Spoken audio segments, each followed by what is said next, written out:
चंगाई, छुटकारा, पाप क्षमा, आनंद,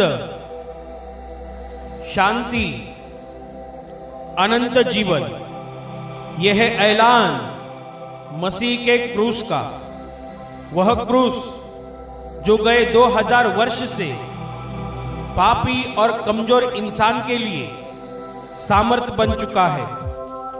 परमेश्वर का पुत्र यीशु मसीह इंसान बनकर 2000 साल पहले धरती पर आया और पापियों की मुक्ति के लिए क्रूस पर बलिदान किया और स्वर्ग के आशीषों को हम पापियों के लिए धरती पर लाया। इसलिए बाइबल कहती है कि परमेश्वर ने जगत से इतना प्रेम रखा कि उसने अपना इकलौता पुत्र दे दिया, ताकि जो कोई उस पर विश्वास करे वह नष्ट ना हो परंतु अनंत जीवन पाए।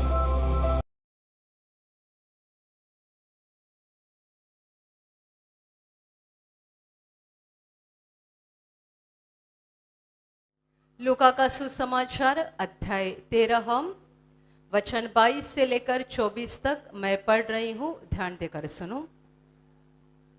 वह नगर नगर और गांव गांव होकर उपदेश करता हुआ यरूशलेम की ओर जा रहा था।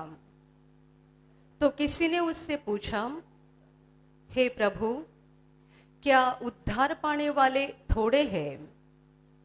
उसने उनसे कहा, सके द्वार से प्रवेश करने का यत्न करो, क्योंकि मैं तुमसे कहता हूं कि बहुत से प्रवेश करना चाहेंगे और न कर सकेंगे। Hallelujah, hallelujah, hallelujah, hallelujah, hallelujah, hallelujah, hallelujah. मेरे प्यारे भाई और बहनों, जब प्रभु यीशु मसीह 2000 साल पहले इंसान के रूप में इस धरती पर था, तब वो गांव गांव, नगर नगर, शहर शहर घूम रहा था। वो एक गांव में या एक नगर में 1 या 2 दिन ही रुका करता था, उसके बाद वो अगले गांव में जाता था। जहां पर वो जाता था वहां पहले वो लोगों के जीवन से दुख को निकाल देता था और उसके बाद वो स्वर्ग के वचन को यानी सुसमाचार को लोगों को बताता था। यही उसका काम था, लोगों के जीवन में चमत्कार दिखाना, यानी उनके आंसुओं को मिटाना, उनके बीमारियों को निकाल देना, अंधों की आंखें खोलना, गूंगे को बोलने की शक्ति देना, लंगड़े को चलने की शक्ति देना, लोगों के जीवन के दुखों को मिटाना और उन्हें परमेश्वर के वचन सिखाना, परमेश्वर की बातें बताना, सुसमाचार बताना, यही 2 काम प्रभु यीशु करता रहा। Hallelujah, hallelujah. उसने लोगों को दुनिया की बातें नहीं सिखाई बल्कि स्वर्ग की बातें सिखाई। और जब प्रभु यीशु गांव गांव, नगर नगर इस तरह से अपना काम कर रहा था, एक काम लोगों को चंगाई देना, लोगों के जीवन से दुखों को निकालना, और दूसरा काम लोगों को परमेश्वर के वचन बताना, सुसमाचार बताना। ये जब ये चल रहा था तब उसके साथ कई चेले थे। उसने चुने हुए 12 चेले भी थे और इनके अलावा भी बहुत सारे लोग थे जो प्रभु यीशु के पीछे चल रहे थे, हमेशा उसके साथ रहते थे। जहां वो जाता था, जिस नगर जाता था, वो उसके पीछे जाते थे। और ये लोग प्रभु यीशु के वचनों को, उसके उपदेश को बड़े ध्यान से सुन रहे थे। और तब उनमें से एक मनुष्य ने प्रभु यीशु को ऐसा सवाल किया है, प्रभु जी, क्या उद्धार पाने वाले लोग बहुत थोड़े हैं? जिनका उद्धार हो रहा है, अर्थात जिन्हें आत्मा की मुक्ति मिल गई है, जिन्हें पापों की क्षमा मिल गई है और जो मरने के बाद स्वर्ग में जाने वाले हैं, क्या ऐसे लोगों की संख्या थोड़ी है? थोड़े लोग हैं क्या स्वर्ग में जाने वाले? तब इस सवाल पर प्रभु यीशु का जवाब था। यीशु का जवाब क्या है? देखो, सक्के द्वार से प्रवेश करने का यत्न करो। सक्के द्वार, पतला, आसान शब्द है पतला, पतले दरवाजे से अंदर जाने का प्रयास करो, क्योंकि बहुत से हैं जो जाना चाहते हैं पर नहीं प्रवेश कर पाएंगे। Hallelujah, hallelujah. और एक जगह पर प्रभु यीशु ने ये साफ बताया था कि जीवन की ओर जाने वाला जो दरवाजा है, ये दरवाजा बहुत पतला है और उसके अंदर का जो रास्ता है, ये रास्ता भी बहुत पतला, बहुत कठिन रास्ता है। पर ये दरवाजा और ये दरवाजे के अंदर से जो रास्ता शुरू होता है, वो हमें जीवन की ओर लेके जाता है, यानी स्वर्ग की ओर लेके जाता है। और जो हमें नरक की ओर, विनाश की ओर लेके जाता है, यह दरवाजा बहुत चौड़ा है और उसके अंदर जो रास्ता है वो भी बहुत चौड़ा है। जो लोग उन पर से चलते हैं उन्हें कठिनाइयां बहुत कम आती है, उनके रास्ते में रुकावटें बहुत कम आती है, उन्हें परेशानियां कम होती है, पर वे जानते नहीं कि ये रास्ता उन्हें विनाश की ओर यानी नरक की ओर लेके जा रहा है। Hallelujah, hallelujah. जब उस मनुष्य ने प्रभु से पूछा क्या उद्धार पाने वाले लोग थोड़े हैं, तब प्रभु ने उसे ये नहीं कहा कि बहुत लोग हैं और ये भी नहीं कहा कि बहुत थोड़े लोग हैं, बल्कि प्रभु का जवाब ऐसा है कि तुम प्रयास करो, तुम कोशिश करो। किस बात की? इस सकेत फाटक से, सकेत दरवाजे से, यानी इस पतले दरवाजे से अंदर जाने की कोशिश करो, क्योंकि जो इससे अंदर जाएगा और यहाँ आगे चल पाएगा, वही अनंत जीवन में यानी स्वर्ग में पहुंच पाएगा। Hallelujah, hallelujah, hallelujah. सकेत दरवाजे से अंदर जाने का प्रयास करो, अंदर प्रवेश करने का प्रयास करो। प्रभु बोल रहा है कि बहुत लोग हैं जो इस दरवाजे से अंदर जाना चाहते हैं, कोशिश भी करते हैं, तो भी अंदर नहीं जा सकते हैं। वजह क्या है? यदि दुनिया के लोग जो इस सकेत दरवाजे को जानते हैं कि ये हमें जीवन की ओर लेके जा रहा है, इसके अंदर हम जाएंगे तो हम जीवन में पहुंचेंगे, ये हम जानते हैं, तो भी प्रभु कहता है वे प्रवेश नहीं कर पाएंगे। वजह क्या है? वजह ये है कि लोग एक साथ दोनों बातें चाहते हैं। वे परमेश्वर के आशीषों को और परमेश्वर से मिलने वाले जीवन को भी चाहते हैं और साथ ही साथ दुनिया को भी चाहते हैं। Hallelujah, hallelujah. इसीलिए बाइबल में वो घटना लिखी हुई है कि एक बार प्रभु यीशु के पास ऐसा एक व्यक्ति आ गया जो बहुत अमीर था, और यह व्यक्ति अमीर था तो भी उसके दिल में एक इच्छा थी कि मरने के बाद मुझे स्वर्ग मिलना चाहिए, मरने के बाद मेरी आत्मा अनंत जीवन में प्रवेश करनी चाहिए। और इस इच्छा को लेकर वो प्रभु के पास आ गया और उसने प्रभु से सवाल किया कि प्रभु जी, अनंत जीवन पाने के लिए मुझे क्या करना जरूरी है? मैं क्या करूं ताकि मरने के बाद मैं स्वर्ग में पहुंच पाऊंगा? प्रभु ने उसे कुछ आज्ञाएं बताई। तू परमेश्वर की आज्ञाओं को मान, चोरी मत करना, झूठ मत बोलना, व्यभिचार मत करना, माँ बाप का सम्मान करना। और ऐसी जब आज्ञाएं प्रभु ने उससे बताई, तब उस अमीर व्यक्ति का जवाब था कि मैंने तो इन सारी आज्ञाओं को मान लिया है, जो मुझे तू बता रहा है उन सबों को मैंने माना है, इन आज्ञाओं का मैंने पालन कर लिया है। तब प्रभु ने आगे जाकर उससे कहा, यदि तू पूरा होना चाहता है तो तेरे पास जो कुछ है वो सारी तेरी जायदाद, सारी संपत्ति बेचकर कंगालों को बांट दे और मेरे पीछे हो ले, तुझे स्वर्ग में संपत्ति मिल जाएगी। Hallelujah, hallelujah, hallelujah. जब प्रभु का ये जवाब उस अमीर ने सुना, तब बाइबल कहती है वो बड़ा दुखी हो गया, नाराज हो गया और प्रभु यीशु को छोड़कर चला गया, क्योंकि उसकी जायदाद बहुत थी। ये अमीर प्रभु के इस शब्द से पीछे मुड़कर चला गया, वजह बाइबल में ही आगे लिखी है, क्यों छोड़कर गया? क्योंकि उसकी संपत्ति बहुत ज्यादा थी। Hallelujah, hallelujah, hallelujah.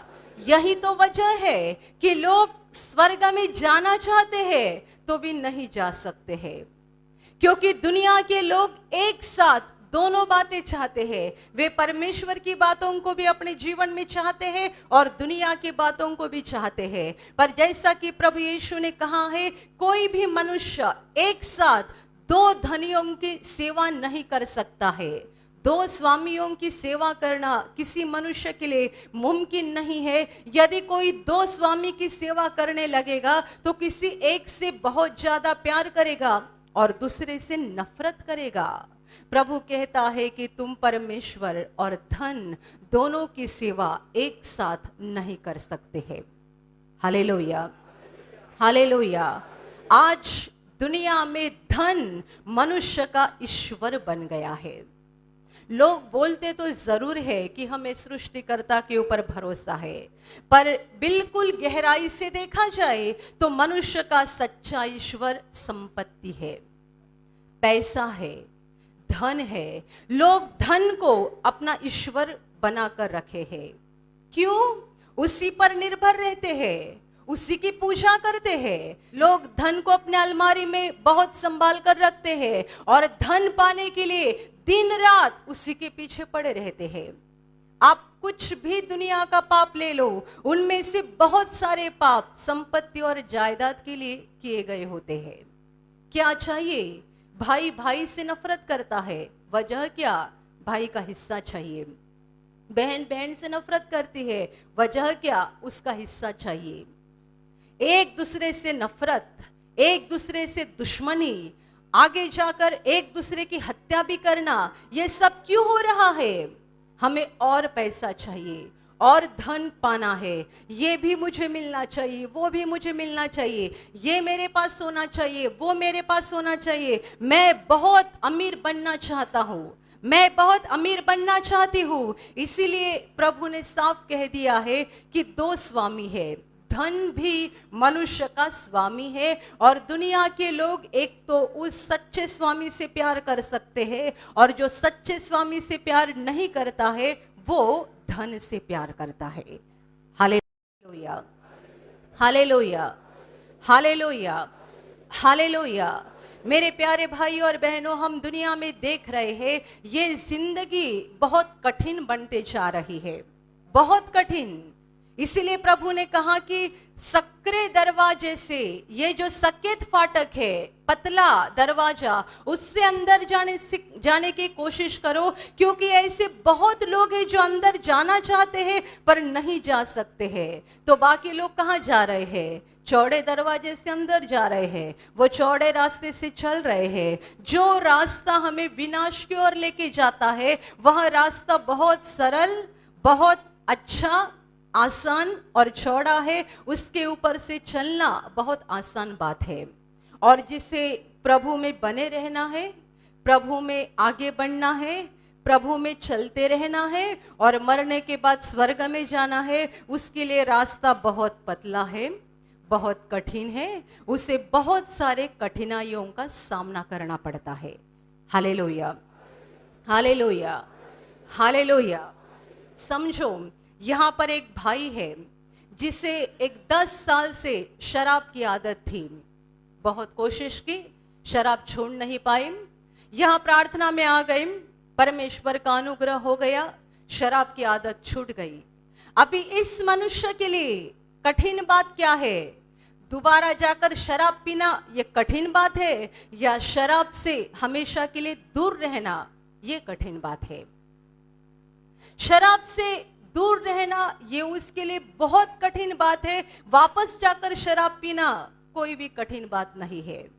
आप दोबारा शराब पीना चाहते हैं, आपके मन में बस एक बार इच्छा हो जाए, आपका दोस्त खुद शराब की बोतल लेकर आपके घर पे आ जाएगा। बहुत सारे लोगों का यह अनुभव है कि जिन्होंने शराब को छोड़ दिया है, ऐसे लोगों के पास उनके रिश्तेदार आते हैं, उनके दोस्त आते हैं और वो उन्हें बोलते हैं कि हम शराब पीने का खर्चा हम उठाते हैं, तू बस पीने का काम कर। पहले ये अपने जेब से पैसा खत्म करके शराब पीता था और अभी उसका दोस्त उसे बोल रहा है कि मैं तुझे पिलाता हूं। क्यों? वो एक बार पिलाएगा, दूसरी बार उसको पिलाने की जरूरत नहीं पड़ेगी। अब खुद जाएंगे और अपने जेब में हाथ डाल के पैसा निकालेंगे और खुद पीना शुरू करेंगे। ये विनाश की ओर जाने वाला रास्ता बहुत आसान रास्ता है। इसीलिए प्रभु ने कहा था, बहुत सारे लोग उसी रास्ते से चल रहे हैं। यह आसान रास्ता है, विनाश की ओर जाने वाला रास्ता जो हमें बार बार पाप में गिराता है। लोग बार बार पाप में गिर जाते हैं। जिसने 10 साल के बाद शराब छोड़ दी है, परमेश्वर के अनुग्रह के द्वारा, परमेश्वर की दया के द्वारा, जिसे इस व्यसन से पूरी तरह से छुटकारा मिल गया है, उसके लिए कठिन बात यह है कि आगे जाकर मुझे इस शराब को छूना नहीं है।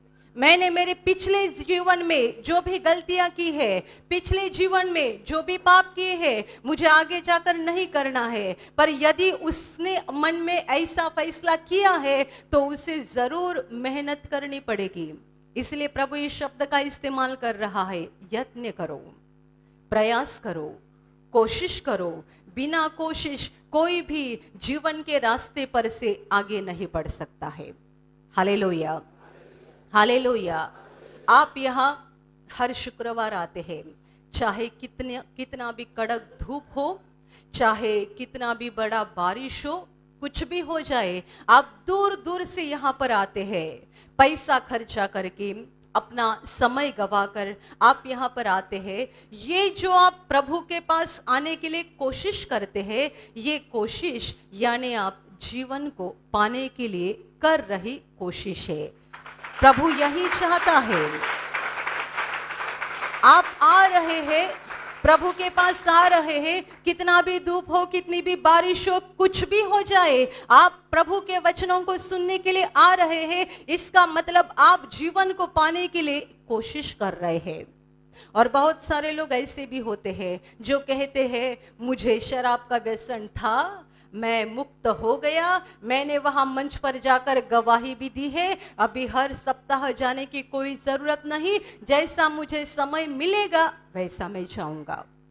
मैं बीमार था, प्रभु ने मुझे ठीक कर दिया, मैंने वहां मंच पर जाके गवाही भी दे दी है, और अभी मुझे जैसा जैसा समय मिलेगा वैसा मैं जाता रहूंगा। और मैं आपको बताती हूं, जो लोग बोलते हैं कि जब समय मिलेगा तब हम जाएंगे, उन लोगों को आगे जाकर कभी समय मिलता ही नहीं है।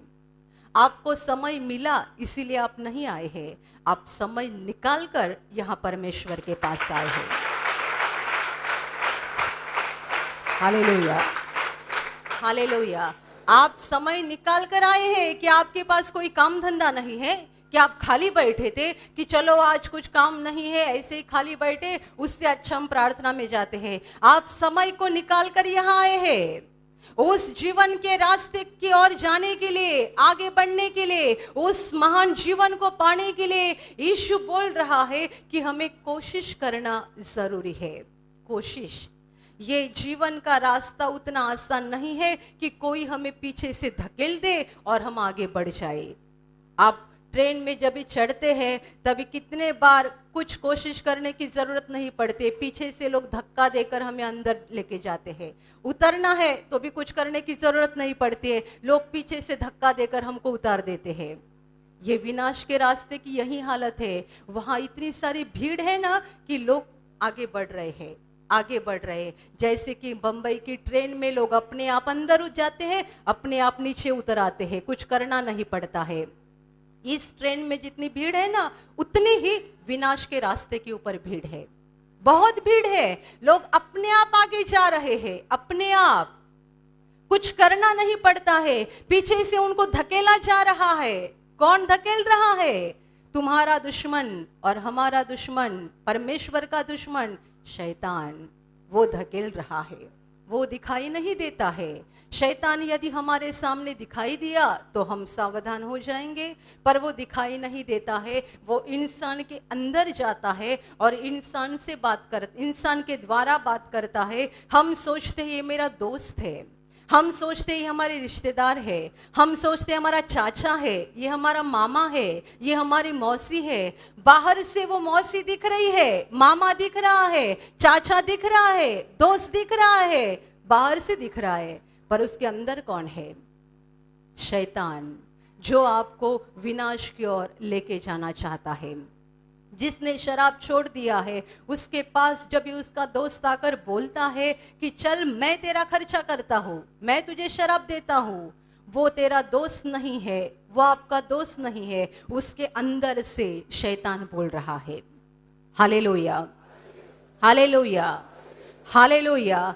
विनाश की तरफ लोग बड़े आसानी से आगे बढ़ रहे हैं, क्योंकि वो रास्ता बहुत चौड़ा है, वहां बहुत सारी भीड़ है। शैतान की ताकत उन्हें आगे लेके जा रही है, आगे लेके जा रही है, और ये सोचने के लिए भी इनके पास समय नहीं है कि हम कौन से रास्ते पर है, कहाँ जा रहे हैं, आगे क्या है, देखने के लिए समय भी नहीं है। सुबह उठते हैं, चाय पानी करते हैं, काम पर जाते हैं, दिन भर काम में रहते हैं, रात को घर पे आते हैं, टीवी देखते हैं, मोबाइल में समय बिताते हैं, खाना खाते हैं, सो जाते हैं, दोबारा दूसरे दिन उठते हैं, वही काम शुरू होता है। रुकने के लिए, सोचने के लिए समय कहाँ पर है?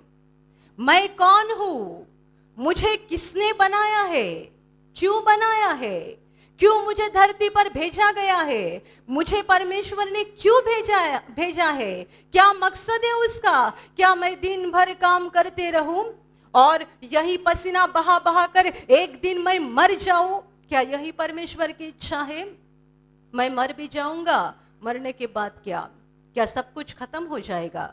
मरने के बाद मेरा शरीर मर जाएगा, शरीर की मिट्टी बन जाएगी, पर आत्मा का क्या हो जाएगा? कुछ नहीं सोचते हैं। विनाश के रास्ते पर इतना सारा शोर है, शोर। जहां बहुत शोर रहता है, वहां अपना दिमाग शांत रखना बहुत मुश्किल बात होती है। उस विनाश के रास्ते के ऊपर भीड़ बहुत है, शोर बहुत है, और इतना शोर है कि वहां पर लोग सोच भी नहीं सकते हैं अपने बारे में, अपनी जिंदगी के बारे में, अपने शरीर के बारे में, अपनी आत्मा के बारे में सोच नहीं सकते हैं। बस इतना ही वे जानते हैं, काम करो, पैसा कमाओ, गलत रास्ते से भी जाओ पर और पैसा कमाओ, और पैसा कमाओ, अमीर बन जाओ। बस यही जानते हैं, नहीं सोचते कि हम कहाँ से आए, क्यों आए, मरने के बाद क्या हो जाएगा, शरीर मर जाएगा, आत्मा का क्या हो जाएगा, परमेश्वर की मेरे लिए क्या योजना है, क्या चाहता है वो मुझसे कि मैं अपनी जिंदगी में क्या करूं, कुछ नहीं सोच रहे हैं। बस इस शोर में और इस भीड़ में शैतान उनको आगे लेके जा रहा है। Hallelujah, hallelujah, hallelujah. मैं समझती हूँ जब आप यहाँ प्रार्थना में आते हैं, शायद आप में से कोई व्यक्ति आज पहली बार आए होंगे, लेकिन आप जब यहाँ प्रार्थना में आते हैं तब आपने अपनी जिंदगी में एक पॉज लिया हुआ है। पॉज, आप पॉज बटन को जानते हैं, वो स्टॉप नहीं होता है, पॉज, उसके बाद दोबारा शुरू हो जाएगा, पर कुछ पल के लिए आप रुके हैं, कुछ पल के लिए आपने अपनी जिंदगी में पॉज लिया है। सोचना है आपको, मुझे किसने बनाया है, क्यों बनाया है? क्या मैं धरती पर बीमार होने के लिए आया हूं? क्या मैं धरती पर पसीना बहाने के लिए आया हूं? क्या मैं धरती पर सारी परेशानी और तकलीफ में जीवन बिताने के लिए आया हूं? मरने के बाद मेरा क्या हो जाएगा? आपको सोचना है, क्योंकि आपकी जिंदगी और मेरी जिंदगी पल भर की है। हम आज हैं, अगला पल नहीं जानते हैं। आपको समझना है, जानना है अपने खुद के बारे में और अपने सृष्टिकर्ता के बारे में आपको जानना जरूरी है, क्योंकि जो लोग विनाश के रास्ते से चल रहे हैं और आगे बढ़ रहे हैं, शैतान की ताकत उनको आगे लेके जा रही है, वे लोग नहीं जानते हैं कि वे कहाँ जा रहे हैं, पर प्रभु यीशु ने पहले ही बताया है वे कहाँ जा रहे हैं, विनाश की ओर। जब उनका धरती का जीवन खत्म हो जाएगा, यहाँ का जीवन खत्म हो जाएगा और ये शरीर बंद पड़ जाएगा, आत्मा यहाँ से बाहर निकलेगी, तभी आत्मा देखेगी मैं कहाँ पर पहुँच गई, मैं कहाँ पर पहुँच गया। यहाँ तो आग जल रही है, कौन से ट्रेन में मैं बैठा था, कौन सी ट्रेन से मैं सफर कर रही थी, यहाँ कैसे पहुंच गए हम? यहाँ तो आग है, यहाँ तो कितनी सारी आत्माएं चिल्ला रही है, यहाँ कितनी जलन हो रही है, यहाँ कितना दर्द और कितनी परेशानी है, यहाँ कितना बड़ा अंधकार है। मैं कौन सी ट्रेन से सफर कर रहा था, मैं कौन सी ट्रेन से चल रहा था, कहां पहुंच गया मैं, कहां पहुंच गई मैं? जब वे उस विनाश में पहुंचेंगे तब उनकी आंखें खुल जाएगी, तब तक वे नहीं जानेंगे कि वे कहां जा रहे हैं। Hallelujah, hallelujah, hallelujah. हमें जिंदगी में दौड़ते नहीं रहना है, रुकना है, अपने बारे में सोचना है, खुद के जीवन के बारे में सोचना है। आप जिंदगी भर काम करते रहोगे, एक दिन बूढ़े होकर मर जाओगे, क्या फायदा है जिंदगी का? मरने के बाद यदि आपकी आत्मा ने देखा कि आप नरक में पहुंच गए हैं, तो क्या फायदा है अपनी जिंदगी का? आपके यहाँ 4-4 मकान होंगे, 10-10 गाड़ियां होंगी, बहुत सारा सोना, बहुत सारी जमीन आपने इकट्ठा की होगी, पर जिस पल आपकी आत्मा इस शरीर से बाहर निकलेगी और आत्मा देखेगी कि यहाँ तो आग ही आग है, मैं कहाँ पहुंच गई, मैं कहां पहुंच गया, जब आपकी आत्मा ये देखेगी तो आपका क्या फायदा हो जाएगा? इसलिए प्रभु यीशु ने कहा, मनुष्य ने सारे जगत को प्राप्त किया पर अपनी आत्मा को गवाया तो उसे क्या लाभ है? सारे जगत को कोई भी हासिल नहीं कर सकता है, पर प्रभु बोल रहा है, यदि कोई मनुष्य ऐसा होगा भी जिसने सारे जगत को प्राप्त किया है, दुनिया की सारी संपत्ति, सारा सुख उसके पास आ गया, पर मरने के बाद यदि वो नरक में गया तो फायदा क्या है? Hallelujah, hallelujah, hallelujah. हमें संपत्ति की जरूरत नहीं है, हमें पैसे की जरूरत नहीं है, हमें इस दुनिया के सुख विलास की जरूरत नहीं है, हमें इस दुनिया के संपत्ति और जायदाद की जरूरत नहीं है, हमें स्वर्ग के सच्चे जीवन की जरूरत है जो प्रभु यीशु मरने के बाद हमें देने जा रहा है। Hallelujah, hallelujah. प्रभु यीशु ने कहा था, पुनरुत्थान और जीवन मैं ही हूं, जो मुझ पर विश्वास करके मर जाएगा उसे अंतिम दिन मैं ही जिंदा उठाऊंगा। हालेलुया। वे कितने धन्य लोग हैं, कितने आशीषित लोग हैं जिन्हें मरने के बाद प्रभु यीशु जिंदा उठाएगा और अनंत जीवन में लेगा, जहां पर वे परमेश्वर के साथ अनंत काल के लिए रहेंगे। Hallelujah, hallelujah, hallelujah, hallelujah. हमें धरती पर ज्यादा पाने की जरूरत नहीं है, हमें उस अनंत जीवन को पाने के लिए कोशिश करना चाहिए। हम किसी मनुष्य पर भरोसा नहीं रख सकते हैं, हमारे किसी भी नजदीकी व्यक्ति के ऊपर भरोसा नहीं रख सकते हैं। उस प्रभु यीशु पर भरोसा करो जो हमारे पापों के लिए मरा, उसने मरण को सहन किया, मृत्यु को सहन किया, ताकि हमें भी वो मौत के श्राप से मुक्त कर सके। वो मरा, तीसरे दिन जिंदा हो गया और आज तक वो जिंदा है, और उसने खुद वादा किया है कि जो मुझ पर विश्वास करेगा उसे अंतिम दिन मैं ही जिंदा उठाऊंगा। हालेलुया। वो जिंदा उठाएगा, वो यीशु मसीहा तुम्हें जिंदा उठाएगा, मुझे जिंदा उठाएगा, और आज तक जितनों ने उस पर विश्वास किया है, जो आगे भी करने जा रहे हैं, उन सबों को वो अंतिम दिन जिंदा उठाएगा। Hallelujah, hallelujah, hallelujah. शैतान आपको क्या देगा? पैसा देगा। शैतान आपको क्या देगा? बड़ा बंगला देगा। शैतान आपको क्या देगा? भारी गाड़ी देगा। शैतान क्या देगा? सोना देगा। और शैतान अंत में आपको विनाश में लेके जाएगा। आप क्या चाहते हैं? चुनाव आपके ऊपर है। परमेश्वर किसी पर जबरदस्ती नहीं कर रहा है। आपको पैसा, सोना, जमीन, गाड़ी, सारी दुनिया की धन दौलत चाहते हैं, आप उसे पा सकते हैं और बड़े आसानी से पा सकते हैं। दुनिया में बहुत सारे लोग अमीर बन रहे हैं, बहुत लोग, पर मैं आपको बताती हूँ, जितने लोग अमीर बनते जा रहे हैं गलत रास्ते से, जितने लोग गलत रास्ते से अमीर बनते जा रहे हैं, उन्होंने पहले ही अपनी आत्मा को शैतान को बेच दिया है। बड़े ध्यान से सुनो, आप भी जांच करो कि आपने आपकी आत्मा को शैतान के हाथ में बेच दिया है। लोग अमीर बनते जा रहे हैं, एक रात में लोग अमीर बनते जाएंगे।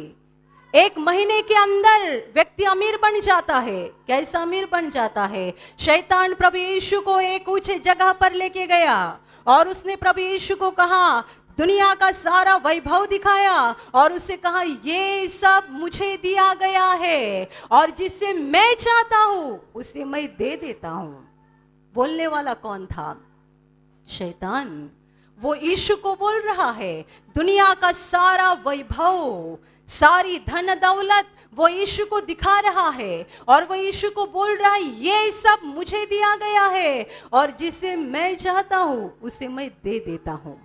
और इसी तरीके से लोगों ने अपनी आत्मा को शैतान को बेच दिया है और शैतान उनको दुनिया का वैभव देते जा रहा है।